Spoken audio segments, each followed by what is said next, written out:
నీట్లో మంచి ర్యాంక్ రాని విద్యార్థులకు బెస్ట్ ఆప్షన్ సిఎస్ఈఎంఏ కోర్సులు అడ్మిషన్స్ జరుగుతున్నవి. సార్ ఇక్కడ చూద్దాం. అమ్మా, మీరు ఎక్కడి నుంచి వచ్చారు, ఏమవుదామని వచ్చారు, ఏం స్ట్రగుల్ అవుతున్నారు, ఆయన ఇన్స్పైర్ గా ఎలా తీసుకున్నారు? హాయ్, నమస్తే సార్.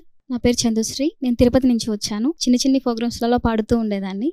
సో హైదరాబాద్కి వచ్చిన తర్వాత కూడా త్యాగరాయగాన సభ అలాంటి వాటిల్లో పాడుతున్నాను అంతే. ఒక పాట పాడతావమ్మా ఏదన్నా? శ్రీమన్ మహారాజా మార్తాండ తేజ క్రియానంద భోజ మీ శ్రీచరణాంభోజములకు ప్రేమతో నమస్కరించి మేము వరించి మీ గురించి ఎన్నో కలలు కన్న కన్య బంగారు.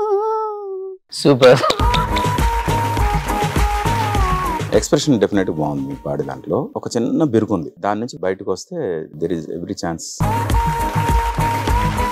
వచ్చి అప్కమింగ్ సింగర్స్ కానీ మ్యూజిక్ డైరెక్టర్స్ కానీ ఏం చెప్తారు వాళ్ళకి? ఇప్పుడు ఆపర్చునిటీస్ చాలా ఎక్కువ ఉన్నాయి, at the same time competition కూడా ఎక్కువ ఉంది. Unless you are extremely talented. అప్పుడు ఏంటంటే లైట్ మ్యూజిక్ పాడేవాళ్ళు లైట్ మ్యూజికే పాడేవాళ్ళు, క్లాసికల్ సింగింగ్ పాడేవాళ్ళు క్లాసికలే పాడేవాళ్ళు, వెస్టర్న్ సింగింగ్ పాడేవాళ్ళు వెస్టర్నే పాడేవాళ్ళు. ఇప్పుడు లిటరలీ ఒక సింగర్ ని కదిలితే క్లాసికల్ పాడితే వాళ్ళు క్లాసికల్ సింగర్ అనిపిస్తారు, వెస్టర్న్ పాడితే వెస్టర్న్ సింగర్ అనిపిస్తారు. మీరు చెప్పినట్లుగా క్లాసికల్ వెస్టర్న్ బాగా పాడుతున్నారు అనిపించిన సింగర్స్ వేళ్ళ మీదే ఉంటారు కదా. టాప్ 5 అంటే ఎవరని చెప్తారు? మేల్ లో అనురాగ్ కుల్కర్ని, శ్రీకృష్ణ, వీళ్ళిద్దరు ది బెస్ట్. తర్వాత హేమచంద్ర.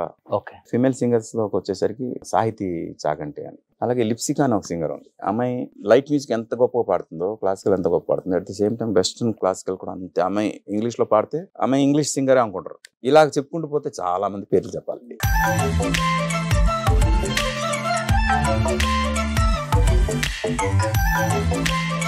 సో ఇప్పుడు బ్రదర్, మీరు ఎక్కడి నుంచి వచ్చారు, ఏం చేస్తున్నారు? సార్ నా పేరు రమేష్ సార్. నేటివ్ ప్లేస్ వచ్చేసి కర్నూలు డిస్టిక్ ఆలగడ్డ సార్. నాకు మీరు చాలా ఇన్స్పిరేషన్ పర్సన్ సార్. 1999లో మీరు స్టార్ట్ చేసిన మ్యూజికల్ జర్నీ నీకోసంతో లేటెస్ట్ గా 2023లో వచ్చిన అహింస నుంచి ఎవ్రీ ఆల్బమ్ సార్ మీది మాస్టర్ పీస్ సార్.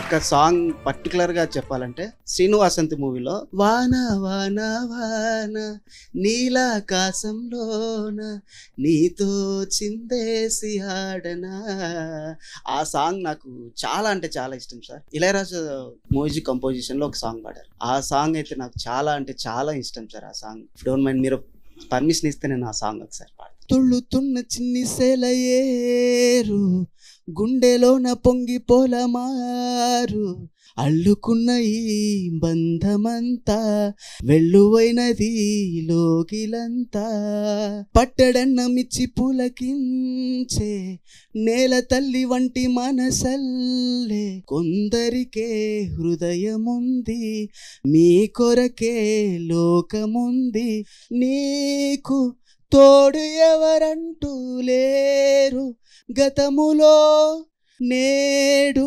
చెలిమికై చాపే ఆరే బ్రతుకులో కలిసిన బంధం కరిగిపోతులే, మురళి మోవి విరివి తావి కలిసిన వేళ. Thank you so much. Srinu Vasanthi Lakshmi మామూలుగా మనం ఒక 1 సెకండ్ అలా చేయడానికే చాలా కష్టంగా ఉంటది. ఎంటైర్ మూవీ అదే క్యారెక్టర్ ఎలా చేయగలిగారు సార్ నిజంగా? అది రిలీజ్ అయిన తర్వాత చాలా మంది చెప్పారు అది చాలా కష్టం అండి, మీరు ఎలా చేశారని. కష్టం అని తెలియజేస్తాను.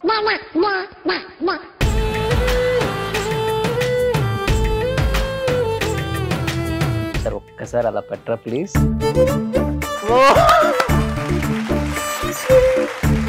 2004 ఈ సినిమా వచ్చి 19 years అవుతుంది. ఒక్కసారిగా అనగానే మళ్ళీ అలా పెట్టేశారు. ఇప్పుడు శ్రీను వాసంతి లక్ష్మి 2 తీస్తే కూడా రెడీగా ఉన్నారు. యూనివర్స్ ఇస్ ప్లానింగ్ ఏంటో నాకు అర్థం కావట్లేదు. నేను శ్రీనివాసన్ లక్ష్మి 2 గురించి ఇప్పుడు వర్క్ చేస్తున్నాను. And without your knowledge you just told it. మొన్న ఫంక్షన్ కి వెళ్తే మళ్ళీ సీను క్యారెక్టర్ చూపిస్తున్నారు సార్ మాకు అని అడిగింది ఒక ఆవిడ. అసలు నేను శ్రీనివాసన్ లక్ష్మి పార్ట్ 2 ప్లాన్ చేస్తున్నానని ఆవిడకి ఎలా తెలుసు ఎలా అడిగింది అనుకున్నా. No, you are the second person. అంటే universe is planning, it's not me అనిపించింది. సుమన్ టీవీలో మీ పర్సనల్ అండ్ బిజినెస్ ప్రమోషన్స్ కోసం కింది నెంబర్కి కాంటాక్ట్ చేయండి.